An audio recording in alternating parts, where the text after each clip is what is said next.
व्यवस्था विवरण अध्याय 24। व्यवस्था विवरण अध्याय 24। यदि कोई पुरुष किसी स्त्री को ब्याह ले और उसके बाद उसमें कुछ लज्जा की बात पाकर उससे अप्रसन्न हो, तो वह उसके लिए त्यागपत्र लिखकर और उसके हाथ में देकर उसको अपने घर से निकाल दे, और जब वह उसके घर से निकल जाए तब दूसरे पुरुष की हो सकती है।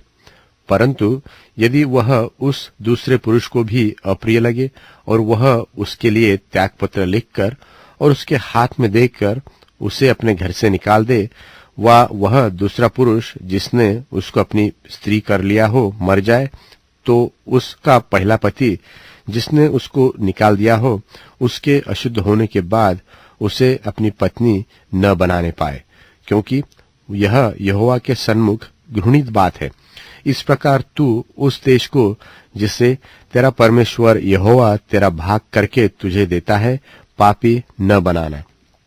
जो पुरुष हाल का ब्याह हुआ हो वह सेना के साथ न जाए और न किसी काम का भार उस पर डाला जाए।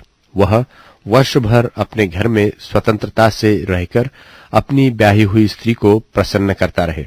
कोई मनुष्य चक्की को व उसके ऊपर के पाट को बंधन न रखे, क्योंकि वह तो मानो प्राण ही को बंधन रखना है।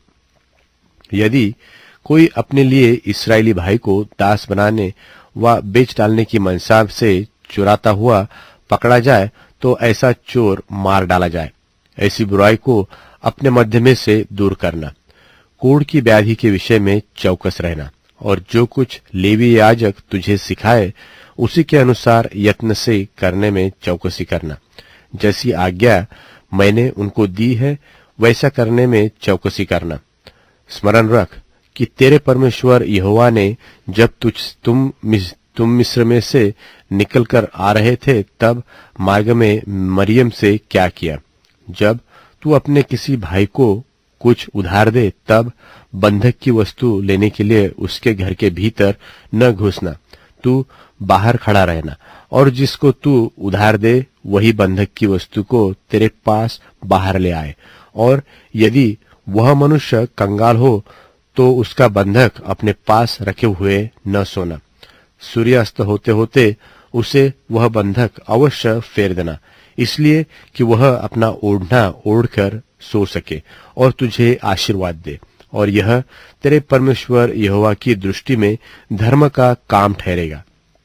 कोई मजदूर जो दीन और कंगाल हो, चाहे वह तेरे भाइयों में से हो चाहे तेरे देश में फाटकों से भीतर रहने वाले परदेशियों में से हो, उस पर अंधेर न करना, यह जानकर कि वह दीन है और उसका मन मजदूरी में लगा रहता है।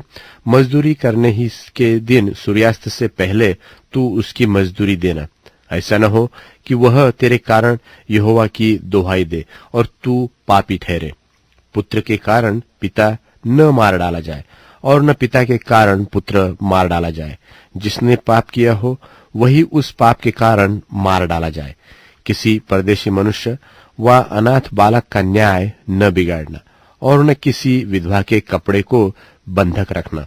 और इसको स्मरण रखना कि तू मिस्र में दास था और तेरा परमेश्वर यहोवा तुझे वहां से छुड़ा लाया है। इस कारण मैं तुझे यह आज्ञा देता हूं, जब तू अपने पके खेत को काटे और एक पुला खेत में भूल से छूट जाए तो उसे लेने को फिर न लौट जाना। वह परदेशी, अनाथ और विधवा के लिए पड़ा रहे, इसलिए कि परमेश्वर यहोवा तेरे सब कामों में तुझको आशीष दे। जब तू अपने जलपाई के वृक्ष को झाड़े तब डालियों को दूसरी बार न झाड़ना। वह परदेशी, अनाथ और विधवा के लिए रह जाए। जब तू अपनी दाख की बारी के फल तोड़े तो उसका दाना दाना न तोड़ लेना।